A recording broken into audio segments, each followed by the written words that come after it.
biashara. Unajua kuna wafanyabiashara wengi ambao wako hapa Mombasa ambao wananunua bidhaa zao nyingi Kariakoo wanakuja kuuza hapa. So itakuwa hasara kwa hasara, hasara kwa hasara kutofauti. Na sehemu kubwa ambao watapata hasara si wale ambao kwamba wamelipua hili jambo, ni wale ambao kwamba wako karibu na mipaka ya Tanzania. So ambao kwamba they are very innocent. So Mheshimiwa Musalia Mudavadi, yeah, you're a wise man. No, this one you take it to the president. President ambaye kwamba hayuko nchini. Wapo atashughulikia hili swala, atakutana na doctor to doctor it works. Kwanza ni rafiki yake sana. Doctor to doctor. Yeah, ni rafiki yake, ni rafiki yake bana.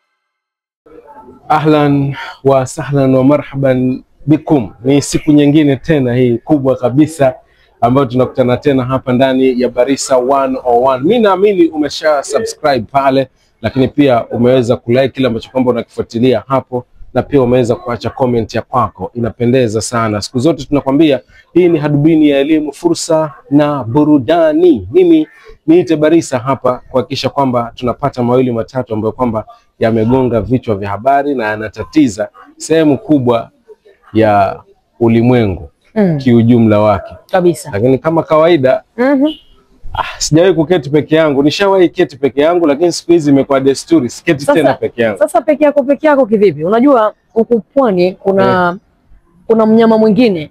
Sijui ni mnyama yupi. Ni wale ni familia ya nyani. Lakini kuna lile kubwa lenyewe lile. Yonda.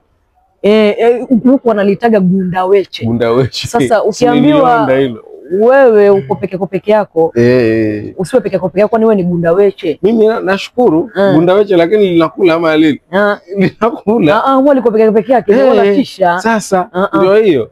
Linatisha kwa sababu linajielewa, linajua njia za katika maisha. Ukisema unatembea peke yako, sidhani kama unafika popote bana. But anyway, mimi naniita Meza and karibu sana bwana kwenye Chete. Hivyo ndivyo nilivyofahamishwa. So tunazungumza kuhusiana na masuala ya siasa. Kuna mambo mengi tu ambayo kwamba yanafanyika sasa hivi. Yaani unajua Kenya kila kukicha. Yaani tukisema hili sasa hii ya mwisho. Hii imeisha. Hii imeisha. Bwana tunaomba tupumzike bwana. Kidogo. Kesho nayo. Tunamkia mapya. Lakini Mwenyezi Mungu ametubariki kwa njia kipekee ise. Amewabariki na sanaa. Unajua kuigiza. Unajua kuigiza sana. Tuna matukio mengi sana. But anyway, na mambo mengi tu ya kuzungumzia. But tuanza na hili swala ambalo kwamba mimi binafsi linasikitisha sana. Ni swala hili kuhusiana na kupigwa ama kuteswa, kutekwa nyara, kuteswa inavyosemekana. Alitekwa nyara. Kumbe ni inavyosemekana. Nazungumzia mbunge wa Juja. Koimburi. Koimburi. Sawa. Mheshimiwa ambaye kwamba alitoweka siku ya Jumapili kama sijakosea. Alafu akapatikana ni juzi kwa mkiaje ama ni jana? Ni jana tayari. Ni jana tayari. Akapatikana pale iko katika hali mbaya, hali ambayo kwamba ni ya kuhuzunisha, hali ya kusikitisha. Umeona, na kukimbizwa hospitalini pale. So unajua unakaa unajiuliza ikiwa mbunge ambaye kwamba anatembea na security, anatembea na bodyguard, alikuwa na security. I don't know. Because mbunge si uko entitled. Ako entitled, lakini alikuwa naye. Ndio hapo sasa, ndio hapo tu. Because kule alikuwa ni kwenye eneo bunge lake, alikuwa ameenda kanisani. Ameenda kanisani, ushaona. So ikiwa kiongozi ambaye kwamba ni wa kitaifa, ambaye kwamba ako entitled na security, alafu usalama wao kwa hivyo, maana ni juzi tu tumetoka kumzika mbunge wa ni Kaspol Kaspol, yes. Kaspol, Charles Ong'ondo Were. Yes, amepigwa risasi pale, amekufa kabisa, amezikwa. Yule ni kiongozi sawa, lakini at the end of the day ni babake mtu, ni ndugu yake mtu, ni mtoto wa mtu, ushaona. Sasa unajiuliza, mimi mwananchi wa kawaida kama mimi na wewe hapo, sasa usalama wetu utakuwa ukoje ikiwa hawa uko hivi? Lakini tukio la Charles Ong'ondo Were, Mungu aendelee kumweka sehemu pema kwa amani, ni tofauti na tukio la mbunge huu. Ni tofauti kabisa. Ni sawa, lakini nazungumzia ile kwamba yote ni utovu wa usalama. Yule mpaka alikufa. Huyu hapa ametekwa, ameteswa, inavyosemekana mpaka amepatikana yuko unconscious, you know. Amepelekwa. Alisikia sauti zingine hapo. Alikuwa na nguruma. Kiasi cha kwamba hawezi haeleweki anasema nini. Kufikia jana naambiwa hawezi kuzungumza. Ushaona. So masuala ya utovu wa usalama kwa viongozi. Ni sawa, ni sawa kwamba kuna utovu wa usalama kwa viongozi na inaleta mushkil kwa sehemu kubwa ya mwananchi kwamba yeye yuko katika hali gani. Lakini hata hayo matukio ukiangalia haiashirii kwamba mwananchi atataabika, atapata shida kwa sababu ya viongozi. Mmoja ametangulizwa mbele ya haki kwa silaha ya moto na huyu mwingine amedhuriwa kwa sababu alitekwa katika sehemu ambapo kwamba ni salama kwanza, maana alikuwa kanisani na ndio alikuwa ametoka na akaja akachukuliwa na hao watu wasiojulikana. Ndio neno ambalo kwamba linatumika. Akapelekwa sehemu isiyojulikana alafu akaenda kutupwa ama kuachwa sehemu inayojulikana. Unaelewa? Ndio maana akapatikana. Sawa. So kitu ambacho kwamba tunatakana kukiepuka kwenye hii nchi, mahali ambapo kwamba tumefika kama taifa, ni kuacha kutumia neno watu wasiojulikana. Kwani wanajulikana? Hakuna mtu kwenye ardhi ya hii nchi ambaye hajulikana. Hata wewe ukija kutoka nchi ya nje, the moment ukifika kwenye mipaka ya nchi unajulikana, unless wewe umeingia na njia za mkato.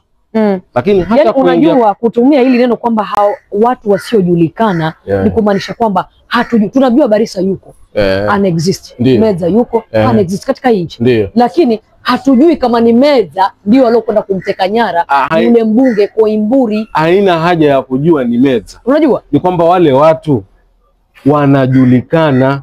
Nani anawajua? Kwa sababu walimshika. Unajua kuna vitu hapa tuviangalie. Walimshika. Sawa. Katika kule kumshika, yule hata akienda akifanywa scanning mwili wake na vifaa ambavyo kwamba tuko navyo kwenye nchi, wale watu tunawajua. So si eti kwamba watu ambao hawajulikani. Wanajulikana. Alafu kauli ya rais aliyoisema wakati alipokuja akasema kila ambaye kwamba alitekwa akapotea wamerudishwa kwa familia zao. Na hili matukio kama haya hayatawahi kujirudia kwenye hii serikali. Sawa? Ni maneno ya rais ya kwamba hayatawahi kujirudia. Sasa hili limejirudia. Ni rais yeye tena atoke atuambie kwa nini hili limejirudia. Nyinyi vyombo vya dola, nyinyi vyombo vya usalama, kwa nini hili jambo limejirudia? Bila shaka watu wasiojulikana tunawapatia jina, tumewaombia jina kwamba hawajulikani, tutawajua. Wale ni watu ambao kwamba wanajulikana, wamepewa kazi mahususi ya kujulikana, wakaifanye.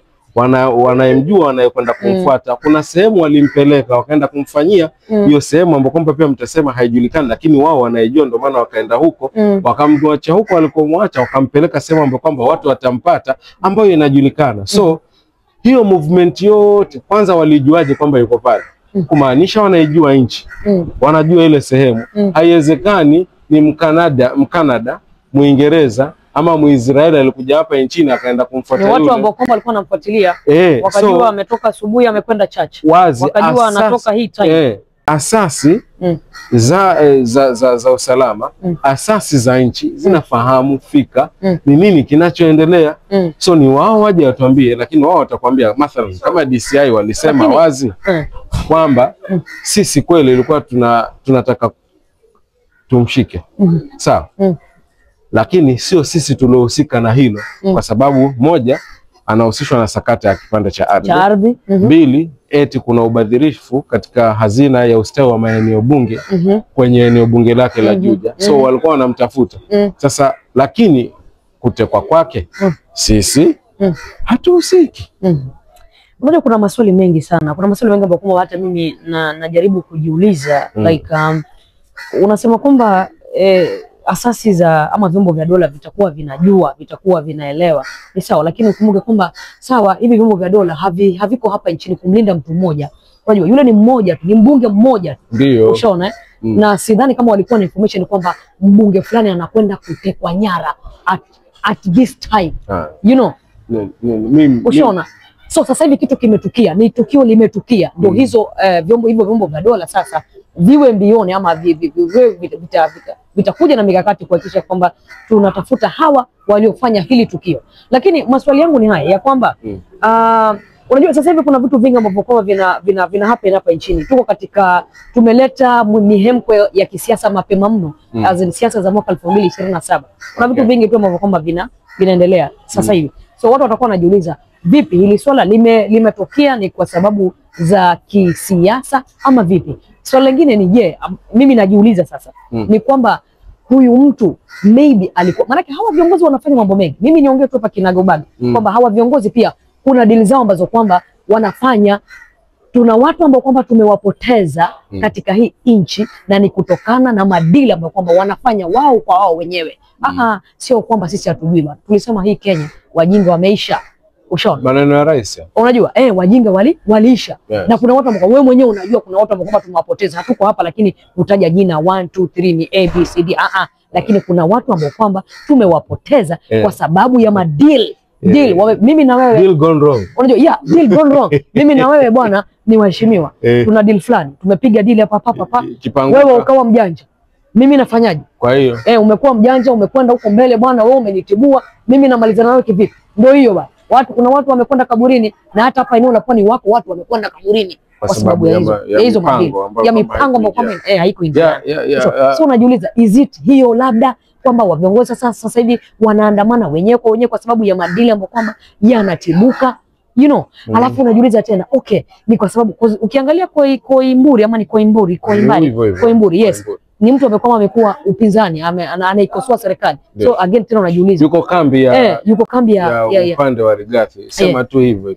Na ndio maana Rigathi ulimsikia jana alitoka akazungumza, akaongea kama kambi yeye ni daktari, akasema kwamba alitekwa na kwa jinsi tulivyomuona ni kana kwamba ameteswa na professionals.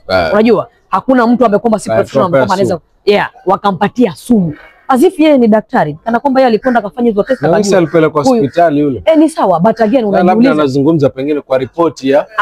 Kwa ripoti ya. Where is the family? Because familia ingejitokeza. Ni kiongozi wa kisiasa ambaye kwamba anamshabikia yeye. So yeye lazima asimame naye. Lakini ikija kwenye swala la madaktari, swala la afya ni kitu ambacho kwamba ni confidential. Ushaona, kuna familia ambayo kwamba pia ipate ile report na wao wenyewe waridhie kutoa hiyo ripoti ya daktari. Sasa iko hivi. Unajua? Iko hivi. So wanasiasa ni familia. Wanasiasa ni family. Ukiacha familia yako wewe binafsi, politicians wote ni family. They're family. Yes. So wakishakuwa family, hii historia yao kwamba sijui wametegana, sijui hizo ni hekaya na sarakasi hizo zao. So mwisho wa kusha watakuja, kuna sehemu watakuja kuungana, watakutana na maisha yataendelea. So yule anazungumza vile kwa sababu yule ni mwandani wake kisiasa, yule ni mwanamaji wake kisiasa. So lazima atazungumza vile kwa sababu ana access. Rigathi Gachagua, remember, amekuwa naibu rais. So akiingia mahali popote atapewa heshima ya kile cheo, japo kile cheo hanacho. So atapata information. Tuyaache haya. So again hapo kwa huyo Rigathi tukimalizana naye hapo kwa kusema kwamba waliomteka nyara, waliomtesa ni professionals. Yes. Yeye anawajua. Kulingana na tathmini ya haraka ya alichokiona. Unajua wewe hukumuona, uliona video, lakini yeye alimuona kwa ukaribu. Wewe uliona video. So kulingana na tathmini ya haraka ya kile alichokiona, akaiunganisha na siasa. Ni hivyo tu. So ile yeye ametia, so kumaanisha anawafahamu, na kama anawafahamu then what next? Anahusisha serikali. Sasa unaona, ndio maana tunasema pale kwamba at the end of the day hivi vitu vitakuwa vinafanyika kila kukicha katika hii nchi, alafu sasa kwa kisingizio tu, sasa zingine unasingizia tu ni serikali, everything ni serikali. Hata labda hivi vitu vingechukuliwa kwa nini, kwa inaitwaje, yani kwa umakini, kitu kikachunguzwa kwa makini, tukajua the real problem ama kitu ambacho kwamba kimekwenda kili happen kwa huyu jamaa, alafu sisi tunaziba tu tayari ni serikali. Nikihusisha serikali, yule mtu alichukuliwa kwenye ardhi ya kanisa, akapelekwa alikopelekwa, sawa, akafanywa vile wanavyodai wao walivyofanywa, akatupwa sehemu aliyotupwa. Haki ya namba moja ya yule mheshimiwa ilikuwa ni usalama wake. Kama Mkenya mwingine, ukitoa tu uheshimiwa, kama Mkenya mwingine, haki namba moja yake ni usalama. As much as, na ndio maana alienda kanisani, hatujaambiwa kwamba alikuwa amepokonywa ulinzi. So ulinzi wake alikuwa nao mpaka the time anaenda kanisani. Kwa nini? Kitu cha kwanza, swala la kwanza, kwa nini hakwenda kanisani na bodyguards ama na security wake? Sawa. So hata kama alienda, tuseme alienda bila bodyguards, sawa, kwa kila Mkenya, kwa sababu yeye ni Mkenya. So far hatujasikia kama kuna bodyguards ambao kwamba wamekuwa summon. Maanisha hakuwa nao. Sawa. Yeah, why then? Namba moja. Anaweza akaenda mwenyewe kivyake bila hao walinda ulinzi. Lakini kitu cha kwanza, yeye ni Mkenya. Yaani kitu ambacho nataka uelewe hapa kwamba yeye ni Mkenya. Na kwa kila Mkenya ana haki ya kulindwa. Sasa mbona yeye kama yeye ndio sasa alipotea kwenye ardhi ambayo kwamba tunafaa kulindwa. Sasa kwa nini hakulindwa? Akaenda mpaka alipokwenda akapotea. Sasa hivi vitu ambavyo kwamba vinafanyika nchi vinafaa vifike kikomo. Kama rais alitamka kwamba tukome, basi inafaa tukome.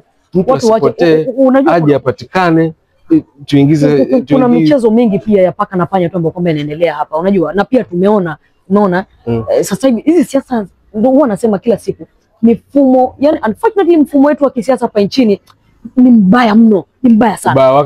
Kiasi cha kwamba sasa hivi kuna viongozi tumewaona, mtu unakwenda pale unajifanyia vitu mwenyewe vya ajabu ajabu, alafu then you go blame the government. Unajua? Kama ni sitaki kutaja watu. Nimekwambia siku hapa kutaja majina ya watu, lakini wewe mwenyewe nikiongea unajua. Unajua? Wewe unaandaa mikutano yako ya kisiasa, unakwenda unapanga grupu lako la vijana pale. Wanakuja wanavuruga ule mkutano wako, then you blame. Kuna vitu vingine hata wewe mwenyewe, hata kama hujaenda shule, kuna vitu ambavyo kwamba serikali haviwezi fanya, maana government is too big. Ndio maana vitu vingine petty bana. Tupatie pande tatu hiki kitu. Uwezekano wa serikali kwamba yule alitekwa na watu wa serikali upo.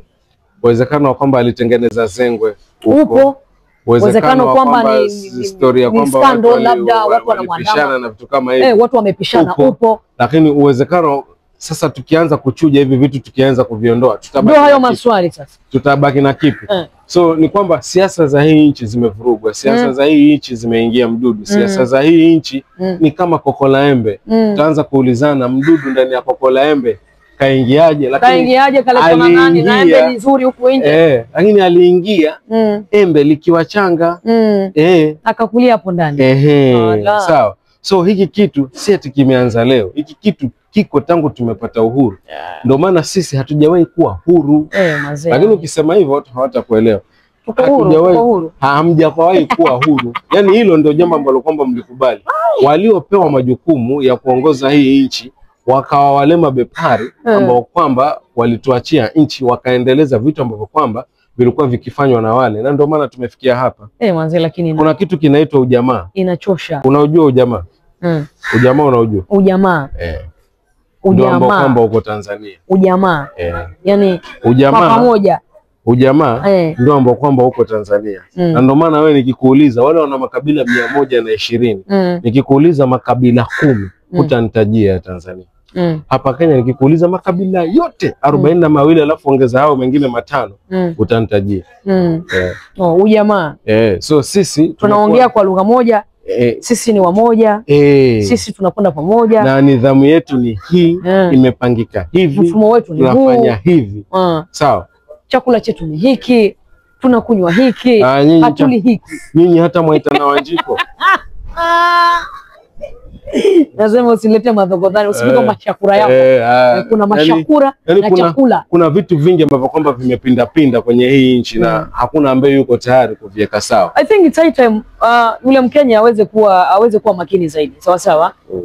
Sasa hivi tumesema ati unajua sasa hivi si uongo, tusidanganyane kwamba ati joto la kisiasa litashuka. Ni sawa. Lakini si kwamba sasa hivi joto la kisiasa litashuka. Halishuki tena. Hivi ndio tunakwenda. Ilishachanganya ndio hivyo linakwenda mwaka 2026, God willing, tukiona huo mwaka ndo kabisa Maana ndio mwaka nafikiri tutakuwa tunaingia sasa mwaka siku za campaign kutafuta kura. Watu wanajipanga. Umesikia watu wanajipanga sasa hivi. Basi ile kambi nyingine kule wamejipanga wakasema kwamba sisi tunakwenda hivi mmoja tuna test waters. Wakina nani? Kina Martha Karua wamesema mnapotuona hivi kwamba kila mtu anatafuta urais upande huu ni kwamba we are testing the waters. Wallah. Nikasema nimeona mahali wanasema kwamba wanaanza strategy yao kubwa, wanaanza na ngome za kisiasa za viongozi ambao wameshikana kupenetrate. Nilikuwa nazungumza mahali nikasema hizo strategy zao ambazo kwamba wanazifanya, kuna watu ambao kwamba wamekaa kwenye serikali na tokeo day one walipochukua serikali hizo strategy walizipanga.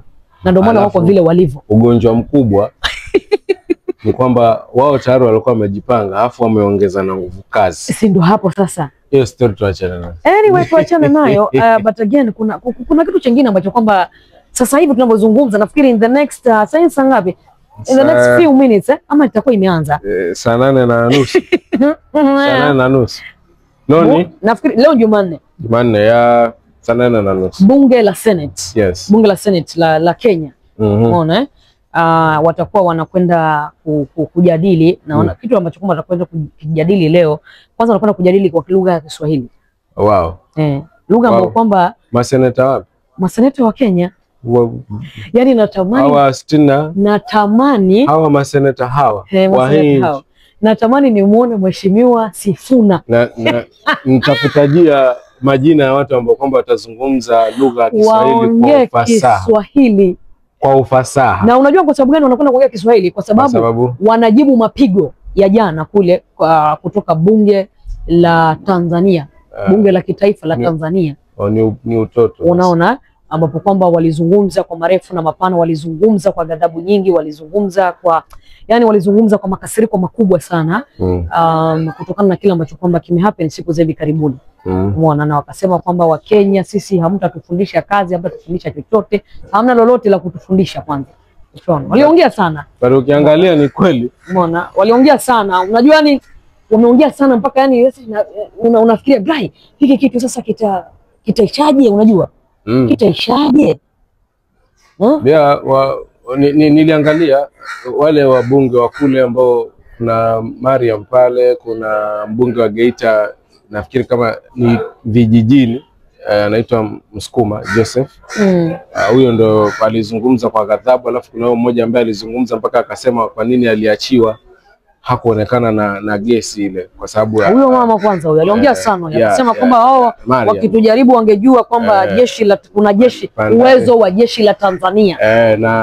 Na kiukweli msiwajaribu. Hilo nikwambie. Unajua mnajenga nadharia potovu nyinyi sehemu kubwa ya Wakenya. So turudi hapa kwenye reli kwa sababu hao maseneta wanaokwenda eti kwamba watajadili hoja zao kwa lugha ya Kiswahili kwanza hawana huo weledi. Kitu cha kwanza hawana huo weledi. Ni pengine tutafute maseneta wa kuhesabu, Mohamed Faki, Stuart Mazayo, huyo umetaja wa pwani hao. Sifuna Nairobi kwa sababu tena Kiswahili chake si cha kwenda mbali. Anatoka ubaluyani kule wanafagilia sana Kiswahili, lakini Kiswahili cha Sifuna si cha kwenda mbali. So unazungumza hivyo kwa sababu wamezoea kuongea Kimombo, kwamba waona wakizungumza Kiswahili hawajui kuzungumza lugha ya Kiswahili kwa ufasaha. Wewe bora usikie neno la Kiswahili limezungumzwa. Kwa mama lazima iwe ya ufasaha. Kuna lugha bora. Hawako pale kwenda kufanyiwa marking, hakuna marking. Kuna lugha bora na bora lugha. Sasa wale watakwenda kufanya bora lugha. Hiyo ndio. So hata wakisema wanakwenda kujadili kwa Kiswahili ni bora tu. Na kwani hao wajana walijadili huko walizungumza Kiswahili kwa ufasaha? Si ni Kiswahili tu ambacho kwamba amekizoea kile Kiswahili chao. Ni kwa ufasaha. Hapana. Wewe unaijua lugha ya Kiswahili. Wewe unaijua lugha ya Kiswahili na bado naendelea kuisoma kwa kila siku. Unajua kwa kusoma, sio kwa kuizungumza. Sio kwa kuizungumza. Na hatuko hapa kuzungumza kuhusiana na lugha kiundani. Wanakwenda kuzungumza kwa Kiswahili. Ndio maana anasema watakwenda kuzungumza kwa Kiswahili ama watakwenda kutamka maneno ya Kiswahili. Kuna vitu tofauti. Yaani unapojenga hoja, ijenge hoja kwa mtiririko wa lugha, ifahamike kwamba hii imetiririka. Hii ni lugha fasaha ya Kiswahili. Sio wendo kubandika unabandika maneno. Mimi hata siko kwa lugha. Unajua wewe sasa unataka kuchukua like sasa hii lugha is the topic. It's not the topic. Si amesema kwamba anakwenda kuzungumza kujadili hoja zao kwa Kiswahili. That is not the topic. The topic is hoja hapa ni kwamba wanakwenda kujibu kile ambacho kwamba wanakwenda kujibu kile ambacho kwamba kilikuwa kinazungumzwa jana. That is the main thing. Tatizo si kwamba ni Kiswahili kitakachotumika sanifu ama si sanifu. Ndio nasema. Unajua? Tatizo ni huu mgogoro. Kwa nini wanakwenda kuzungumza kwa lugha ya Kiswahili? Huu mgogoro ili waeleweke, wamesema ili waeleweke vizuri. Na wewe unaamini wataeleweka? Unajua, ili waeleweke vizuri. Na wewe unaamini wataeleweka? Mimi sijui. Hawataeleweka. Wataeleweka. Kwa sababu lugha watakayozungumza itaparanganya watu. Wataelewa. Alafu kwenda kutenga muda hawataelewa. Kwenda kutenga muda kujadili maneno yaliyojadiliwa kwenye bunge la Tanzania ni ukosefu wa muda, ukosefu wa kupoteza nafasi. Yani kuna vitu kwenye hii nchi sasa hivi ambavyo kwamba tunatakana kuvijadili ili nchi isonge mbele. Kuna swala la bajeti liko hapa, tunatakana tulizungumzie. Ukienda kusema kwamba unakwenda kujadili hoja ya wabunge wa Tanzania walioteta kuhusiana na Kenya. Unajua as much as unajua Barisa ili swala unalichukulia kiurahisi sana. Unajua? Na it is an international crisis. Na ikiwa hiki kitu labda hakitakuwa handled the way it's supposed to be handled, labda italeta shida kwa sababu created the crisis. Kwa sababu ni sawa, it doesn't matter who created the crisis, but sasa hivi tunapozungumza ndio nimekwambia hili swala kitu ambacho kama tunakizungumza sasa hivi hapa ni hii crisis ambayo kwamba iko. Sasa aliyetengeneza nani? Ni sawa, imetengenezwa tayari, ishatengenezwa. So what? Sasa wale nao wanajibu mapigo ya utoto, upuzi, ukiritimba, upungufu wa fikra wa watu wachache wanaojiona wanajua, wakafanya vitu ambavyo kwamba sio vya kueleweka. Ndio maana imefikia hapo. Na kuna wakati hii nchi rais alisimama akasema tunalea watoto kwa sampuli ambayo kwamba haifai, lakini tukampiga mawe, tukampura kwa maneno, tukamuona kama ambaye hajui anazungumza nini. Leo tumefika hapo, watu wamechukulia mzaha, ukapitiliza mipaka. Kuna watu sasa hivi wanaathirika kwa hilo jambo. Ndio hapo hilo jambo watu wanaathirika kwa hilo jambo. Mambo sasa hivi kuna ni vibali ama sibini nini huko. Kuna watu ambao wanafanya kazi kule na lazima upate kibali. So sasa pengine kibali chako kimeisha, unatakana kwenda mnaita kurenew kitu kama hiyo. Sasa hupewi wewe kama ni Mkenya, hupewi. Utapata kibali. Sasa unajua mimi nafikiria like hii kitu kikiendelea inaitwaje? Kukua. Tunakwenda wapi? Kwa sababu kipeleko venye kinapelekwa. Kwa sababu ikiwa wao wanakwenda kujibu ni kumaanisha sasa tunaendelea kukikuza. Hatujui hapa baada ya kujibu wale hatujui watafanyaje. Unajua? Sasa ndio maana sisi niangalia na upande kwa sababu tunafanya biashara nyingi na watu wa Tanzania. Sasa hivi mimi hata vitunguu vyangu kwa nyumba sasa hivi ni vitunguu kwa vimetoka Tanzania. Unajua? Na vyakula vingi tu vinatoka Tanzania, naleta pale sokoni, tunanunua. Unajua? Na kuna hiyo kwamba hata wanaingiza bidhaa zao ambapo kwamba hawatozwi. Kuna hiyo ushirikiano wa East African inaitwaje? Waliondolewa hicho kitu. Wanatoza nawe. Waliondolewa hicho kitu bana. Wanatoza, si mimi nakwambia. How? Wanatoza. Si kwa sababu it's Tanzania, Uganda. Angalia. Mali inayoingia Tanzania sasa hivi natozwa kodi. So hata hiyo ambayo kwamba inakuja wanatoza kodi. Hakuna kumaanisha free duty borders kumaanisha tunafanya biashara. Ni kwamba haiko juu, kuna maelewano. Wao wanaweza kufanya biashara kwetu na sisi tunaweza kufanya biashara kwao. Ni kwa sababu tuna uhusiano mzuri. So ikiwa huu uhusiano sasa tutauharibu kwa sababu ya hivi vitu ambavyo kama vimetokea, then tunakwenda kuishije? Kuna Watanzania ambao kwamba wanafanya kazi hapa nchini wanalala Tanzania. Kuna Wakenya ambao kwamba wanafanya kazi Tanzania wanalala hapa Kenya. Ushaona? So ikiwa sasa hiki kitu kitaendelea ku-escalate, kitaendelea kupanda, najiuliza mwisho wa siku itaishaje?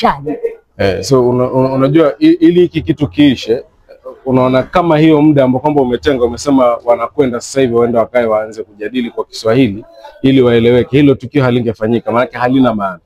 So yale maneno so maybe wanakwenda kujadili ili maybe pia nao kufanyaje, kuangalia, no si kuonekana, but kuangalia ni jinsi gani wataweza kuzima huu mgogoro. Sidhani. Unajua? Haingeenda bungeni, ingeenda kwa Wizara ya Mambo ya Nje ambaye ni Musalia Mudavadi. Hivyo ndivyo ambavyo kama tungezungumza ili jambo likaja. Ni swala la kidiplomasia by the way. So lingekuja hapo because nyinyi wa Kenya wamechukulia kawaida vitu vingi. Sawa. Tulimdhihaki rais. Tukamdhihaki nafikiri pia Raila Odinga na vitu kama hivyo. Si tukachukulia kawaida. Sasa hivi wamemdhihaki yule. Hatukuchukulia kawaida because si wale wenyewe ndio hakuchukulia, ni rais. Lakini si kuna watu walikamatwa. Kuna watu walikamatwa. Tukubaliane, sehemu kubwa ya nchi ilichukulia kawaida. Lakini kuna watu walikamatwa, right? Rais. Kuna watu walikamatwa? Hakuchukulia kawaida. No, kuna watu walikamatwa. Yeye hakuchukulia kawaida na ndio maana akaja akakashifu. Lakini sehemu kubwa ya wananchi walichukulia ni kitu cha kawaida. Sasa wananchi wa kawaida wangefanya nini? Sasa rais ameenda kutengenezwa pala ameweka kutengenezwa. Unacheka. So mnachukulia poa. Waandamane. Wakati badala ya kuonya vitu kama vile. Ndio maana yeye akatokeza akaonya. Kuna Wakenya walioonya lakini mkapitiliza hili jambo mkalipeleka kwenye mipaka isiyokuwa ya kwenu. Wale wenyewe wameghadhabika, wakighadhabika wanafanya nini? So unajua mimi naelewa uchungu wa Tanzania kwa sababu as we speak I think wameweza nafikiri Marekani imezungumza, na unajua wale jamaa wakizungumza ndio hivyo washazungumza. Wamezungumza wale kwamba Tanzania kule wanakandamiza sana upinzani, ushaona and nafikiri hicho kitu pia nacho wana wasiwasi, ni kama hata ni it's like I don't know but ni kama wameandikiwa barua. Wafanye nini? Ushaona? Hatu wafanye nini? I don't know kama wamekuwa warned ama I don't know. They won't do anything. But Tanzania is like sahi wana feel like hawa Kenya wanatuharibia jina, wanachoma picha, you know. Na hivyo vitu, na sisi tumekuwa wangwana, tumekuwa chaguzi zetu ni za haki, wenyewe tunafanya mambo yetu vyetu kwa njia ambayo kwamba inaendana na katiba yetu, vitu kama hivyo. So they feel like Kenya, nyinyi mnatuharibia, simkae tu na mambo yenu, sisi mtuache na mambo yetu. Vitu kama hivyo. Ni yeye tu wana feel hiyo. Mimi nitakwambia hivi, kama unaijua historia ya Tanzania. Whatever Marekani atasema, whatever sijui nani, name them. Hao wanaitwanga superpowers. Waongee watakachoongea, wale watafanya kulingana na kanuni zao na itikadi zao na sheria zao zinavyowaendesha. Ni vitu vya kawaida. Mara ngapi hapo tushaisikia hii nchi Marekani sijui amesema nini, na utaona upande huu wana retaliate kwamba msituingilie uhuru wa mambo yetu tunavyoyaendesha. So hayo ni yao, ni Marekani, lakini sisi kama Jumuiya ya Afrika Mashariki lazima tuishi kwa pamoja. Mimi mathalan, mimi naishi mpakani. Mimi nyumbani ni mpakani. Mimi naweza nikaingia Tanzania within 5 minutes na nikarudi nyumbani within 5 minutes. So dakika 10 mimi nishaenda Tanzania, kwenye hizo dakika 10 nisharudi nyumbani. So hicho ndio kitu ambacho kwamba tunatekana tukiangalia, kwa sababu sisi tunaamiliana kwa uzuri. So hiki kitu kilienda out of proportion mpaka kufikia kitu ambacho mimi sijapenda ni kwamba watanisamee, rais wa Tanzania alireact haraka sana kwa hili jambo, na ndio maana hili jambo limefika kwa sababu bunge la Tanzania asilimia 98 ni wabunge wa CCM. Asilimia hapo kwamba ni serikali 98 ni wabunge wa CCM. So ikiwa rais amesema vile, wao nafikiri 98% ya wabunge wa CCM lazima waitikie fund. Watafanyaje? So ndio maana hili jambo limefika hapa. Laiti waziri wa mambo ya nje wa Tanzania angezungumza, wakatafutana na Mudavadi, hatungefika hapa. So kitu ambacho tunafaa kuangalia pande zote mbili. Kuna watu ambao wako Kenya huko wanafanya kazi pia na wao wanahitaji vibali, na kuna watu ambao kwamba mimi najua zaidi ya 10 watu ambao nahusiana nao moja kwa moja wako Tanzania, walimu wa shule, sawa, wanafundisha international schools lakini wako Tanzania. So hao watu sasa hivi wanaishi kwa wasiwasi, wanaiwasiwasi vile ambavyo kwamba wanakwenda kusema. Mimi nina mpango wa kupata Mtanzania kule, angalau muite shemegi Tanzania. Alafu sasa mkianza kufanyana ndio hiyo. So kitu ambacho mimi naweza sema ni nidhamu. Nidhamu ni kitu kimoja muhimu sana. Nidhamu ni kitu muhimu. Yaani unaona, usijifanye kwamba wewe unajua kitu. Kuna kujua alafu na kuharibu. Sasa sisi tunaishi kwa nadharia ya kuharibu. Okay, sawa. We hope kwamba kila kitu kitakuwa shwari, kwamba wana diplomasia kutoka Kenya, kutoka Tanzania pale wataweza kuja pamoja na ile swala walikalie wao. Ndio maana wanaitwa wana diplomasia. Ushaona? Ili kuziba hiki kitu kisiendelee kikaleta shida. Unajua hapa ni karibu sana.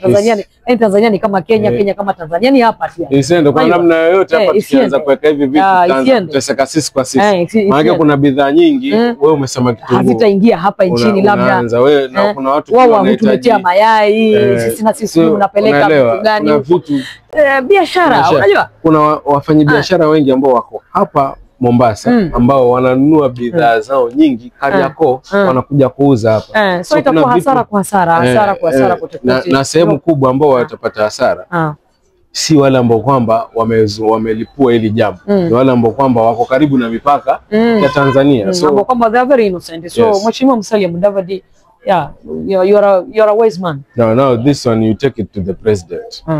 President amekwamba hayuko nchini. Wapo atarudi, atashughulikia hili swala, atakutana na doctor to doctor it works. Kwanza ni rafiki yake sana. Doctor to doctor. Yeah, ni rafiki yake bana. Hiki kitu bana kisifike mbali. Kwa wewe mtazamaji, thank you so much kwa kuendelea kuifuatilia Barisa 101 and hadi wakati mwingine. Bye bye. Ciao.